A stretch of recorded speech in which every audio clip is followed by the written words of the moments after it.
എൻ്റെ കൽബിലെ വെണ്ണിലാവു നീ നല്ല പാട്ടുകാരാ. കേരളത്തിലുള്ള കൊച്ചുകുട്ടികളടക്കം പറഞ്ഞു നടന്ന പാട്ടാണ്. ഏറ്റവും കൂടുതൽ CD ചെലവായിട്ടുള്ളത് ആ പാട്ടിന്. അത് വിനീതും മഞ്ചരിയുമാണ് പാടിയിരിക്കുന്നത്. പക്ഷേ അവാർഡ് എന്ന് പറയുന്നത് ഏറ്റവും പോപ്പുലറായ സോങ്ങിനുള്ളതല്ലോ. അത് അവാർഡ് കമ്മിറ്റിയുടെ തീരുമാനം എന്ന് പറയുന്നത് അവാർഡ് കമ്മിറ്റി. അതുകൊണ്ട് പിന്നെ നമ്മളിപ്പോൾ മികച്ച പ്രകടനം നമ്മൾ വിചാരിച്ചാൽ തരണമെന്നില്ലല്ലോ അത് പറയുകയാണെങ്കിൽ.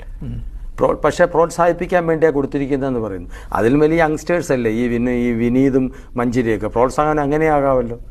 ഇത് തരം പോലെ കാലാകാലങ്ങളിൽ വീണെടുത്ത് കിടന്ന് വിദ്യ കാണിച്ച് ഉരുണ്ടുമറിഞ്ഞ് ഇപ്പം സമ്മർദ്ദ തന്ത്രങ്ങൾക്ക് വിധേയമായി ഇങ്ങനെ ജാതീയമായിട്ടും ഒക്കെ വീതം രാഷ്ട്രീയമായിട്ടും വീതം വയ്ക്കുന്ന ഒരു പ്രതിഭാസമായി മാറിയിരിക്കുകയാണ്.